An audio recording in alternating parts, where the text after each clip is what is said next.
Hello and a very warm welcome to everyone. I'm Pratik and I'll be taking up the News Today discussion for 11th and 12th January 2026. So here are the headlines. First news, PSLV C-62 EOS N1 mission launched by ISRO. So here in this particular news, we will discuss the significance of the mission and the key achievements. Plus, we will also look into some of the key concepts associated with space mission. Second news is about Swami Vivekananda's legacy remembered on his birth anniversary. So here we'll look into some of the important ideas and the messages given by Swami Vivekananda and how they are still relevant in this present day and age.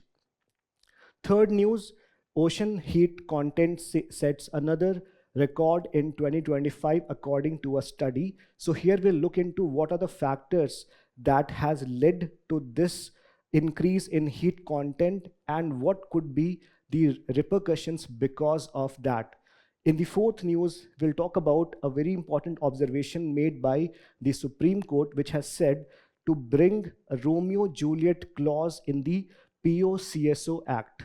So here we'll understand some of the misuse of the provisions under the POCSO Act and what exactly are the observations made by the Supreme Court.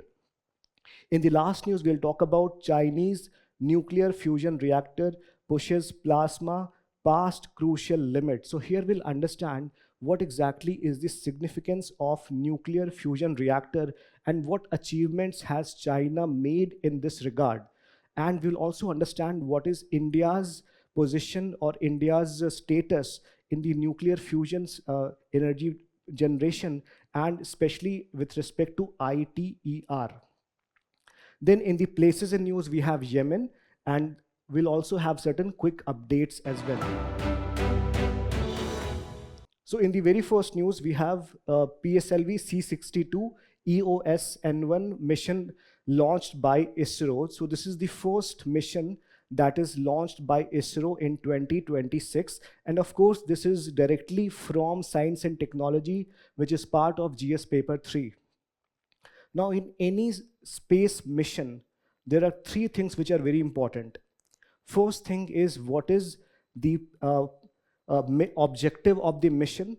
Second, we need to know about certain technical specification, that is what is the payload, what is the launch vehicle used first. Then we need to know what are the payloads, and third, in which orbit it has been placed, okay? And all of them are interconnected in nature, right? So here the payload, the launch vehicle is, as it is mentioned, that is PSLV, that is Polar Satellite Launch Vehicle, right? And PSLV is different from GSLV in the sense that PSLV is for, in a way, comparatively lighter to medium weight payload, and GSLV is for heavier payload, right? And PSLV is also called as the workhorse of ISRO because of its repeated success.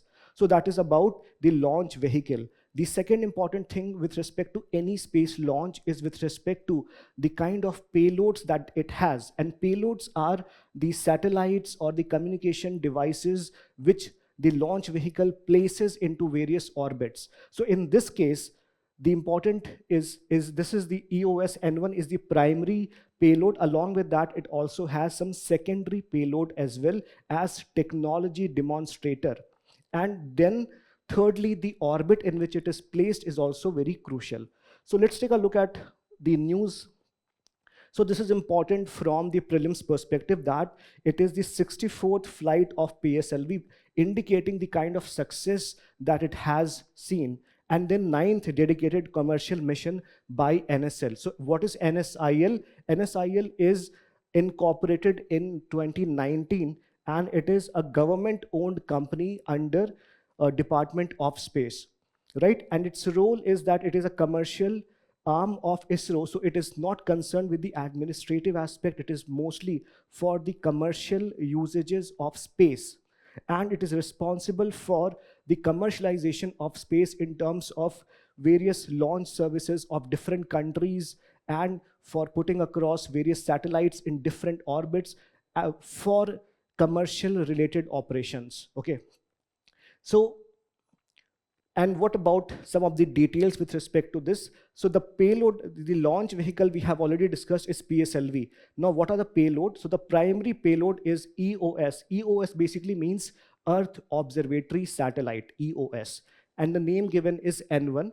So this is Earth Observation Satellite, and it has 15 co-passenger satellites. Now in space technology terminology, co-passenger basically means the secondary payload, right? So this is basically they are riding along with the primary payload. Okay, so they are domestic and international, and EOS N1 essentially is to enhance the space-based Earth observation. Earth observation basically means to locate various resources of Earth and for other weather forecasting related issues and monitoring of various aspects, right? Then technology demo. So this is the some of the components of the secondary payloads, right? So it is KID, that is Kestrel Initial Technology Demonstrator by a Spanish startup. So what is important here is that it is essentially a technology demonstrator, and technology demonstrator of what? It is for KID capsule, which is small re-entry vehicle. So basically you require re-entry for using it again for another space mission, right? It is planned atmospheric re-entry and splashdown in the South Pacific Ocean. And what are the orbits that are going to be used? So again, they have two kinds of orbits. First is EOS N1 plus 14 co-passenger satellites. So we have 15 co-passenger satellites along with this. So EOS, the primary one, and 40 out of 15 will be using sun synchronous orbit. So orbits are classified differently, right? In terms of inclination, it can either be equatorial orbit or it can be polar orbit, right? In terms of distance, they can be categorized as low Earth orbit, which is basically from 200 to around 2000 kilometers. Then you have medium Earth orbit, which is from 2000 to approximately 36,000 kilometers. And you have geosynchronous orbit, that is close to 36,000 kilometers. So these are the three types of orbits depending on the elevation, right? And this is sun synchronous orbit, SSO. And the KID capsule, which is the re-entry vehicle prototype, that is going to re-entry. So this is not going to be projected in any orbit, but it will be splashing down in the South Pacific Ocean. Yes, so we have already discussed about PSLV.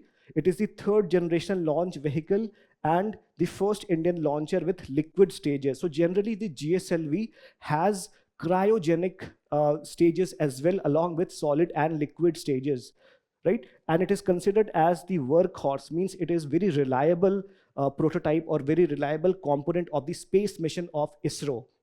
It has a payload capacity up to 1,750 kg, right? And beyond that, we use GSLV. For example, for the upcoming human-based space flight, we're going to use GSLV, right? And it is to 600 kilometers sun synchronous polar orbit.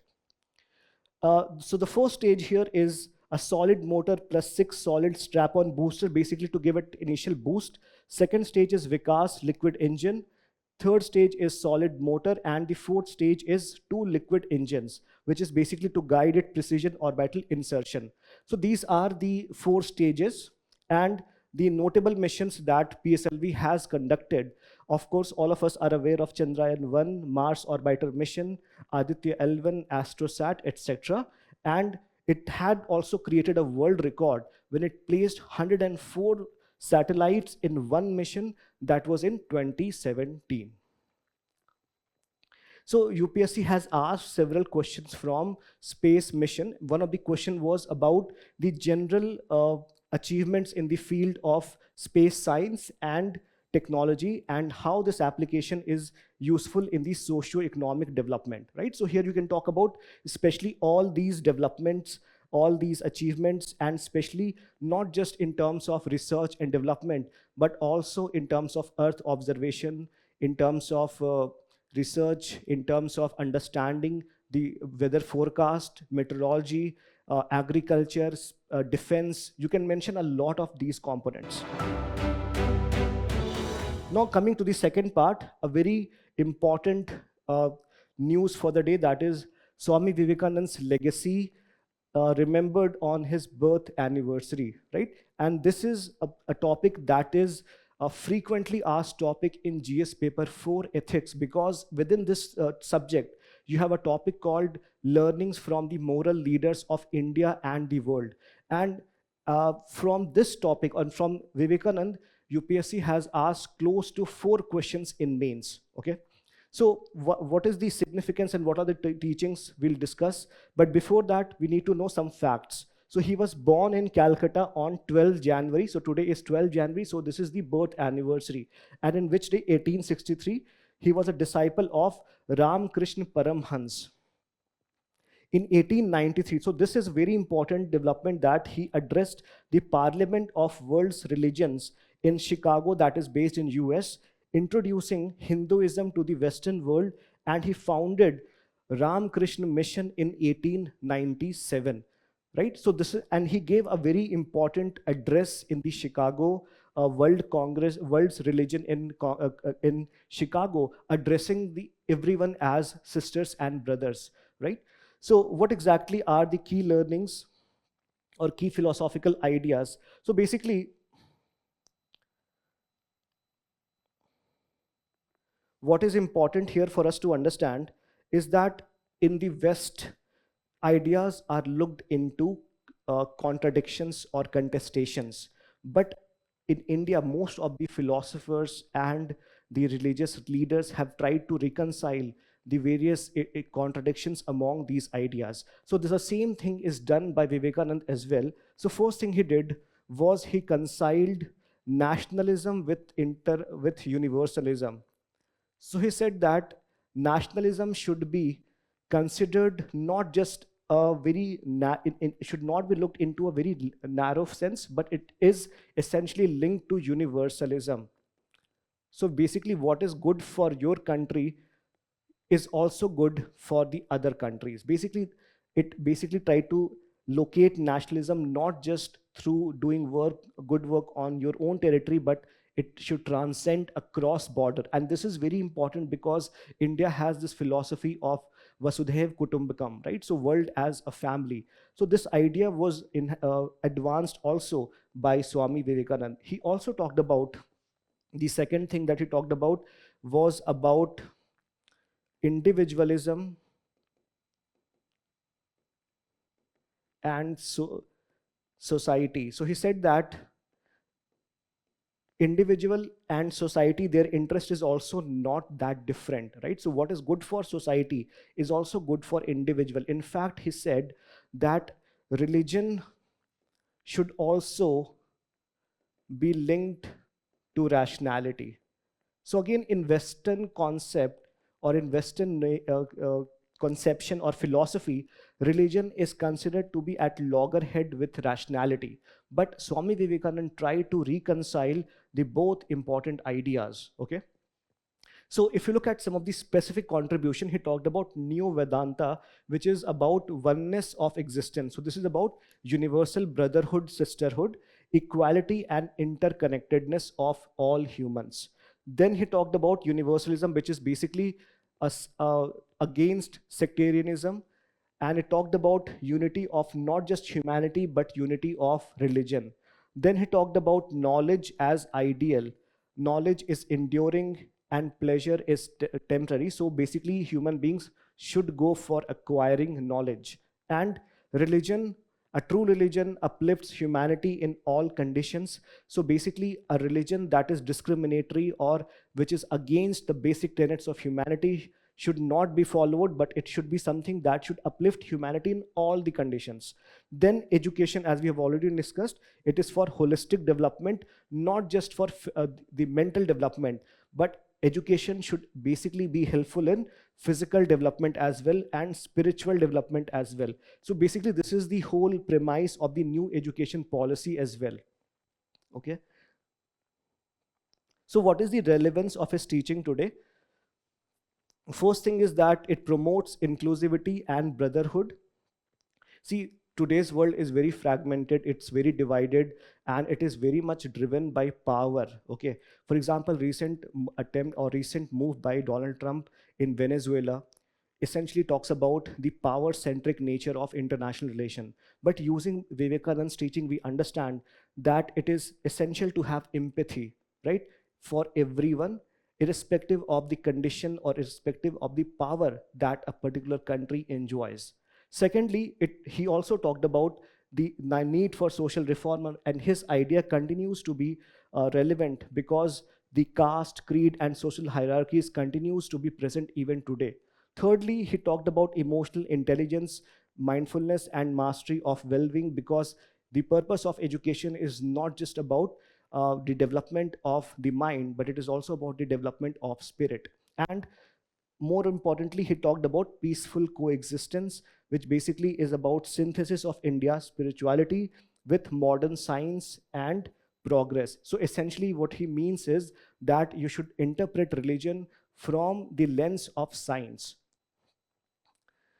If you look at the PYQs, often UPSC does, what it does is it gives you a quote and attribute it to a particular scholar and ask you to tell what exactly it means in the present context. So for example, in 2024, UPSC asked a question: learn everything that is good from others, but bring it in, and in your own way absorb it, do not become others. Swami Vivekananda. So basically here you have to talk about the idea of knowledge, his idea of knowledge, his idea of understanding things from different perspective, right? And not lose one's own individuality in it. So you can give examples of several things. For example, we had adopted the constitution from learning it from various sources, yet there remain some unique characteristics of our constitution.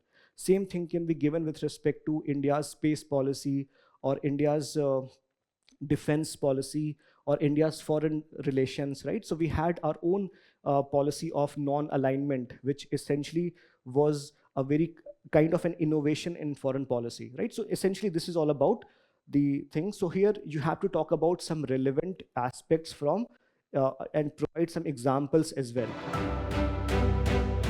Third news: ocean heat content sets another record in 2025 according to a study. And this study highlighted that global ocean warming continued unabated in 2025 in response to increased greenhouse gas concentration. And this particular topic is relevant not only from the perspective of environment, but also from the perspective of GS1 geography. Why? Because of the impact of the move. Now, when we talk about global warming, in general, our mind goes to the air temperature, right? The temperature that we witness in atmosphere. But seldom we talked about the impact of global warming on ocean, right? And the important thing is that 90% of the global heat is absorbed by oceans, which is why they are called as global sinks, heat sinks. So according to a recent study, there has been a significant improvement in record heat uptake by the oceans, which is close to 23 zetajoules, right? And zetajoules is about, mathematically, it is very significant, 10 raised to power 22, okay? And it is highest since 1960, and it is said that it is equivalent, the heat absorption is equivalent to 12 bombs, or 12 times the energy released during Hiroshima bombing per second for an year. So you can imagine the kind of heat that the oceans are absorbing in a given year. So this is how you can conceptualize this, right? Secondly, they are the primary climate buffer because, as I discussed earlier as well, 90%, approximately 90% of the excess greenhouse heat is absorbed by the ocean.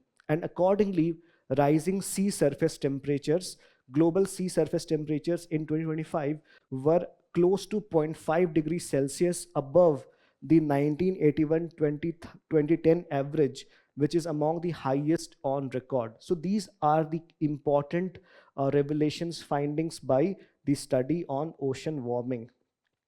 Now let us understand the implication that it has. So the major implication that it has first is that it leads to stronger stratification. What exactly stronger stratification means? It means that uh, the ocean surface is not, or ocean layer is not uniform in nature. It has several layers. One layer would have more moisture, the other will have lesser moisture. One would be colder, one would be warmer. So this essentially prevents vertical mixing. If vertical mixing is prevented, then the the moisture, or sorry, the nutrient rich up surface water will not be able to go to the lower surface. As a result, it leads to lower oxygen and fewer nutrients, and accordingly it will lead to reduced productivity.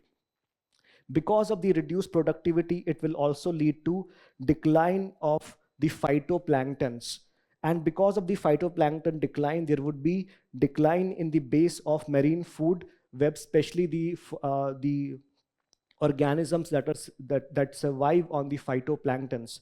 Then it will also lead to marine heat waves because of coral bleaching, because we know that coral reefs essentially can thrive only in a very specific way of water temperature, sea surface temperature. And if that temperature increases even slightly, then it can cause a large scale destruction of the coral reefs. So it can lead to ecosystem stress, it can lead to altered species migration, and also impacts breeding, right? Then apart from that, it also leads to, it can fuel stronger cyclones, because as we know that one of the important criteria for formation of cyclones is the sea surface temperature. And accordingly, if the temperature rises, it leads to higher cyclone formation, and then it leads to heavier rainfall and flooding, right? So this is why this development has become very important.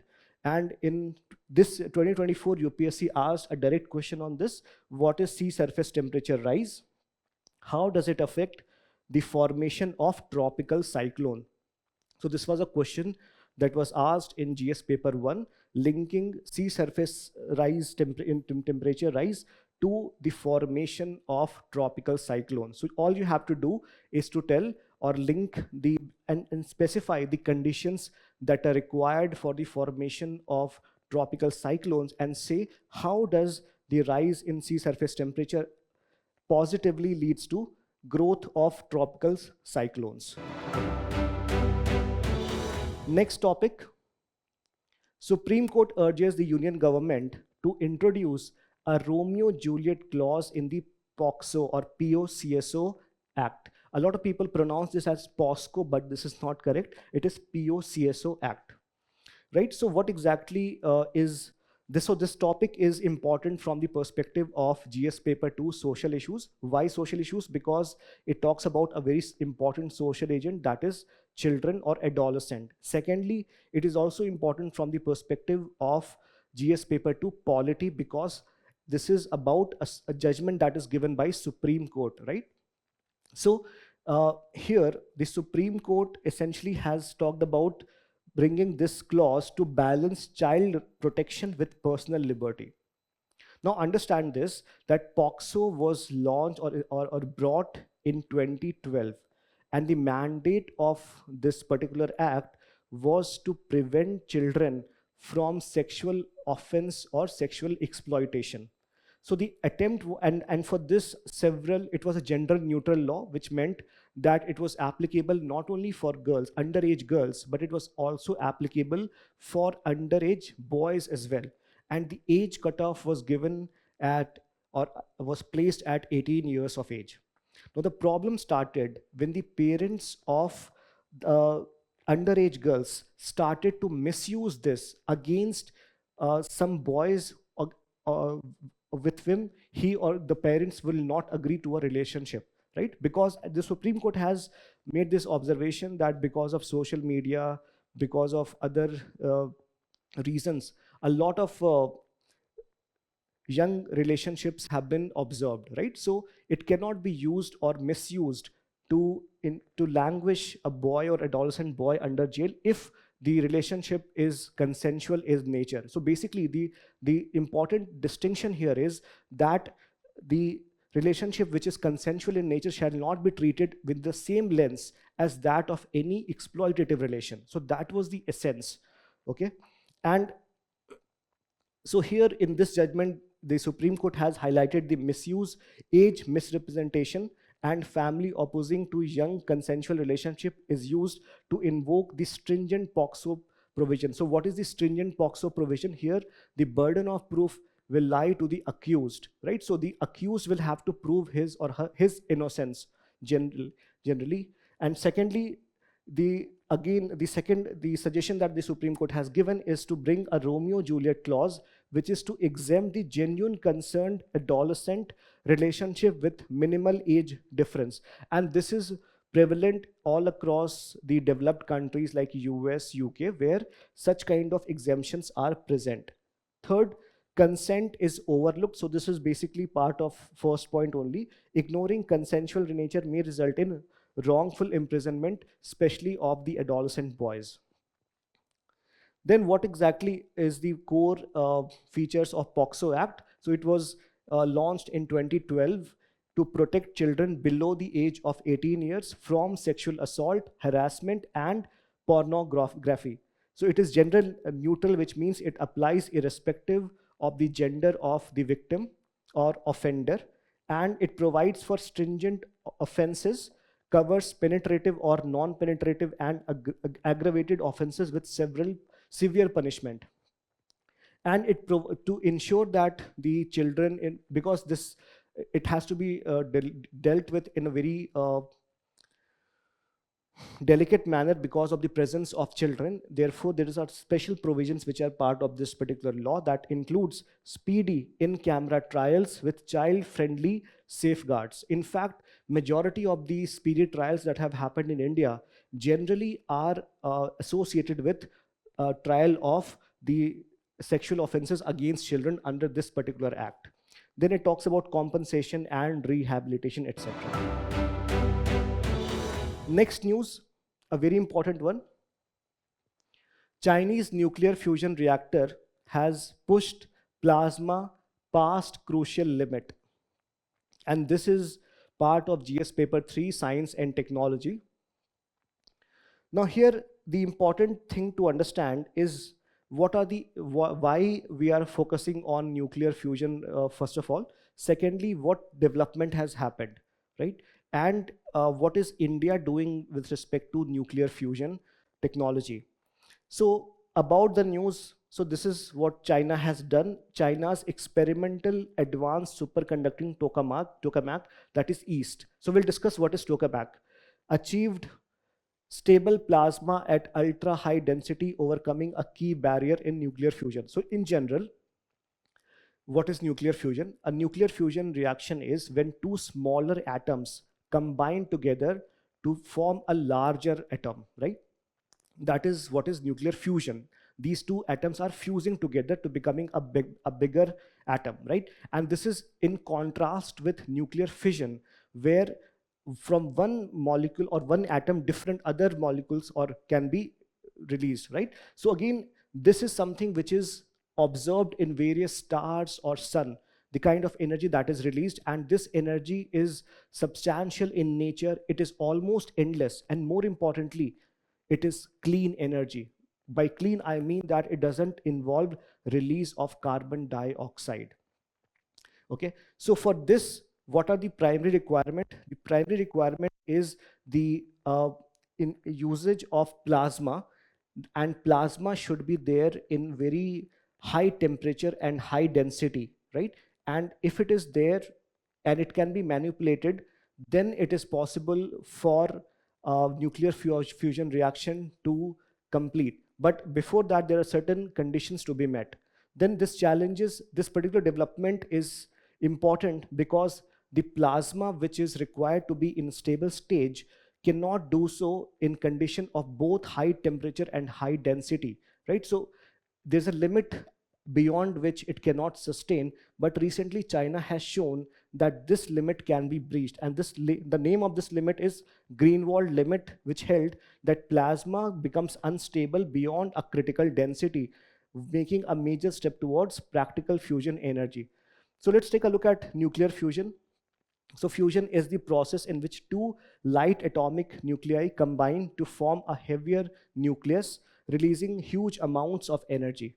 And examples is sun, stars, state of matter. So fusion occurs in plasma. So this is the fourth stage of matter, extremely hot charged state made of free electrons and ions, distinct from solid, liquids, and gas. So if you look at the significance, we have already talked about, it leads to higher energy, 4 times more energy per kilogram of fuel compared to nuclear fusion. It is accessible fuel, it is intrinsically safe, and more importantly, it is clean in nature, right? So what is tokamak reactors?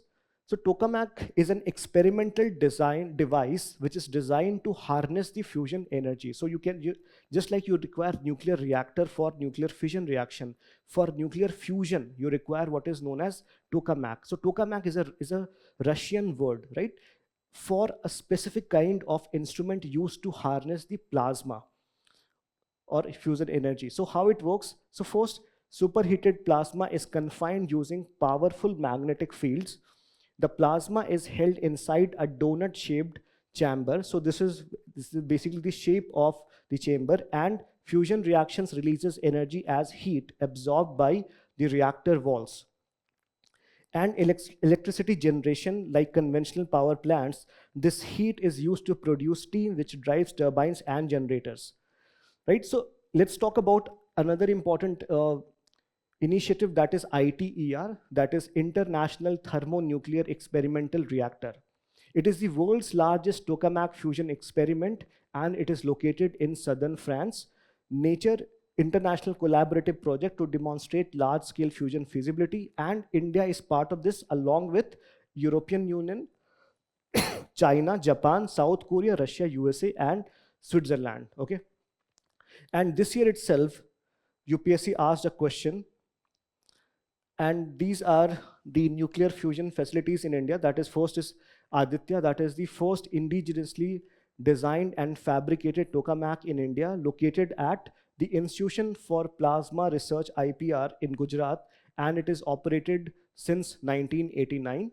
And then you have steady state supercomputing tokamak SST-1, that is fully commissioned in 2013 at IPR, that is Institute for Plasma Research. Okay. Now the question that came in UPSC this year is this: the fusion energy program in India has steadily evolved, as you can see here, from 1989 to 2013, evolved over the past few decades. Mention India's contribution, but what is India's contribution to the International Fusion Energy Project, ITER? What will be the implication of the success of this project for the future of global energy? So the implication part is clear. Implication part essentially is, you can just talk about the benefits of nuclear fusion energy, right? That it is clean, that it is accessible, that it provides for a very large or in a way limitless source of energy. But what is India's contribution here? So India's contribution is in terms of manpower. So India has provided scientists. India has also contributed to the funding. In fact, India has contributed around close to 9% of the total funding of the project. Also, India has provided certain raw materials, certain manufacturing products, etc. So India has contributed significantly in this project. Okay. Next, we'll talk about the places in news. And in the place in news, we have Yemen, and the capital of Yemen is Sanaa. And why it was in news? Because the Southern Transitional Council announced the constitution for the state of South Arabia. So you can see that this is Yemen, and its border is Saudi Arabia, and it wants to create another state called South Arabia. Okay, South Arabia.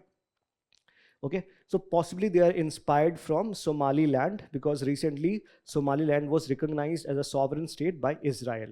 Okay, so let's take a look at the geographical and the political features of this particular country. So location is in the southwest tip of the Arabian Peninsula in the Middle East, and the boundary country is towards the north. You have Saudi Arabia, and here we have Oman to the east.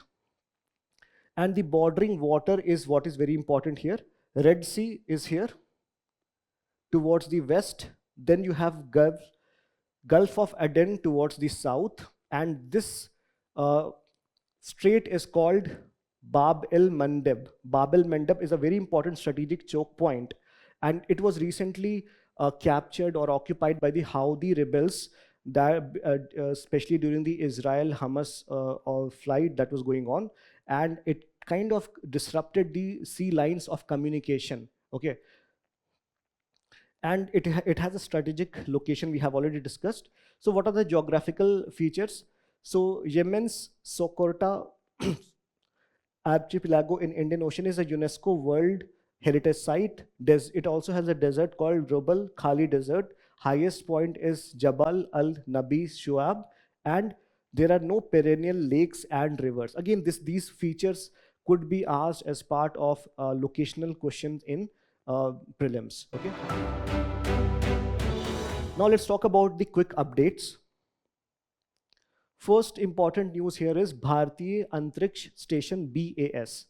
So what is BAS? So ISRO's Vikram Sarabhai Space Center has issued an expression of interest for manufacturing 2 sets of BAS-1 structure. So BAS essentially is an Indian version of the International Space Station.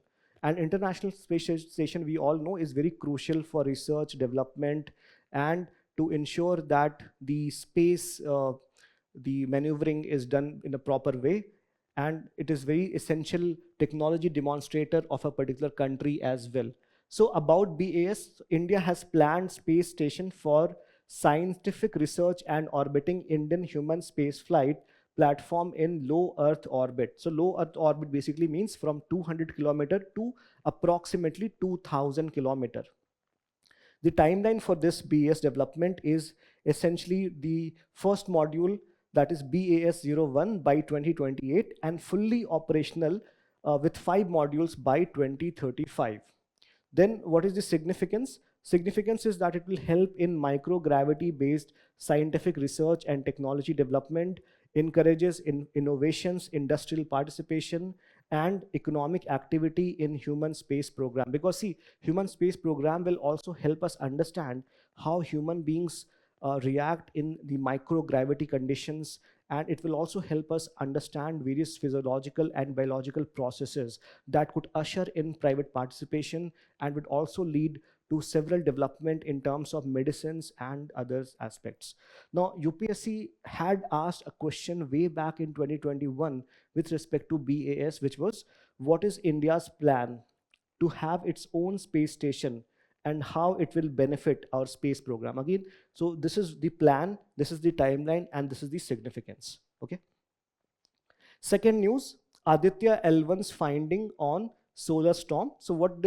So Aditya L1, essentially we know that it is the space-based India's mission to study the atmosphere of sun.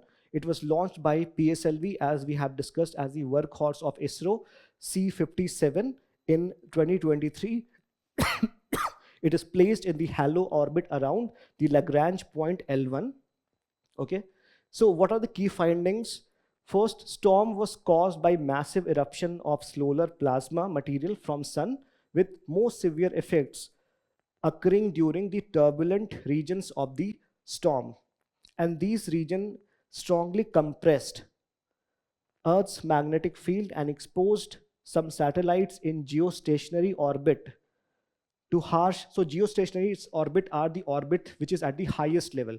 So we have low Earth orbit at the lowest level.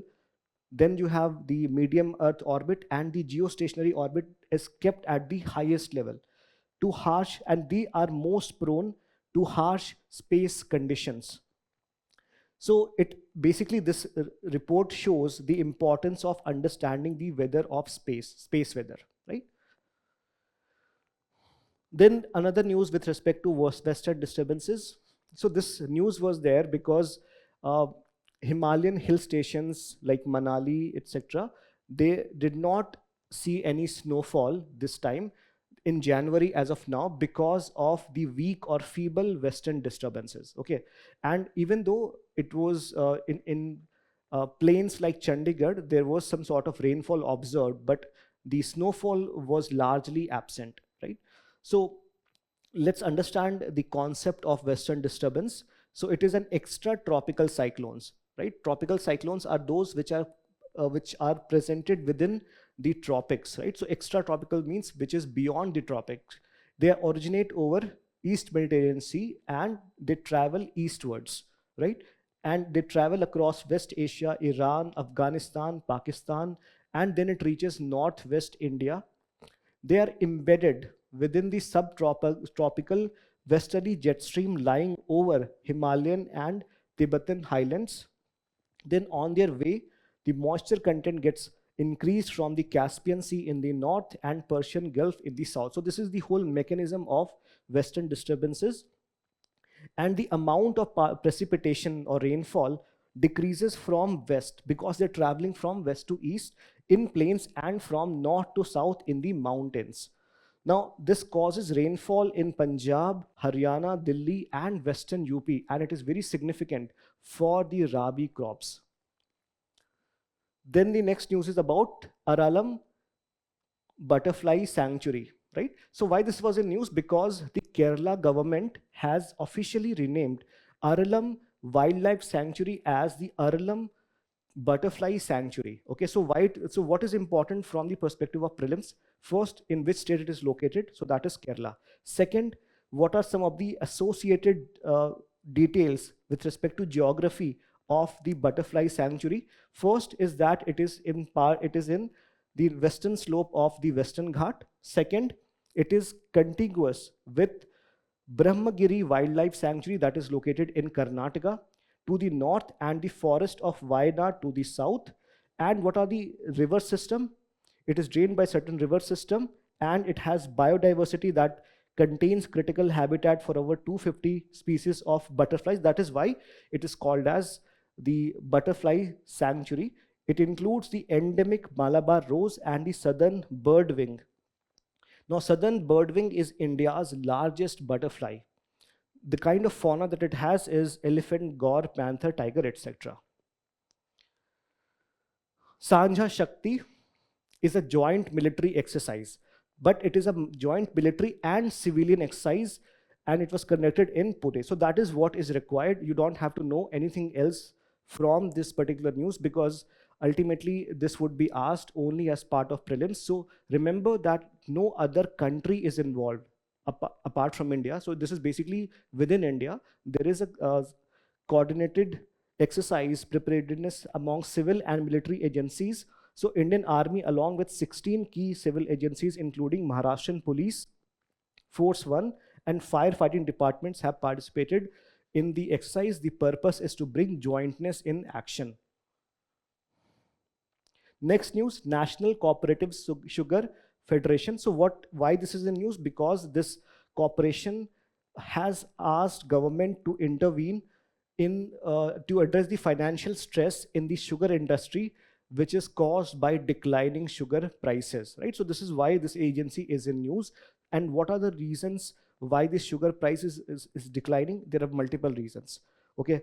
And if we talk about NFC CSF, it was established in 1960. It is an apex or the highest body for the cooperative sugar sector in India, and it represents over 260 cooperative sugar factories and 9 state federations, and it directly impacts the livelihoods of nearly 5 crore farmers, right? So this can be used as an example of the significance of the cooperative sector in India. You can use this as an example in mains as well. Then news on aerosols. So what exactly is the news? That IIT Madras research has revealed that elevated or increased aerosol concentrations are associated with thicker fog and larger droplets near the fog top. Okay, so this appears to be very obvious, and its result is based on 15 years of Calypso satellite data. Okay, so what are the key findings? Aerosols induce vertical mixing through latent heat release, lifting fog tops. So fog tops are the top areas of fog to the heights of 400 to 600 meters and significantly delay the dissipation of the fogs. It thickens the mechanism, traps pollutants closer to the surface, creating a vicious cycle that also worsen the air quality of that particular place. And why this study is significant? Because it highlights that if we reduce aerosol emissions, it will also reduce the winter fog causation, and it will also help in improving the air quality of a particular place. The last news is about Bhadrakali inscription. So we all know about the recent celebration that is happening at the Somnath temple. And remember that Somnath temple is not just about uh, a religious affair. It is about the story of preservation. It is the story about resilience, right? So in this context, development with respect to Bhadrakali inscription becomes very important because it serves as a 12th century record, a record for which has authenticated or proved that was indeed a Somnath temple under the patronage of the Solanki dynasty. So essentially, this is the year of 1000 year has passed since the foreign invasion started in Somnath temple, right? So this essentially, there is a huge celebration that is going on. So what about the Bhadrakali inscription? It is located at Prabhas Patan in Gujarat, and this 1169 CE inscription is embedded in the wall of the ancient Bhadrakali temple. Okay, and this record proves a legendary history of Somnath temple across the 4 yugas, mentioning its construction in gold, silver, wood, and finally stone by Bhimdev Solanki. So this name is important.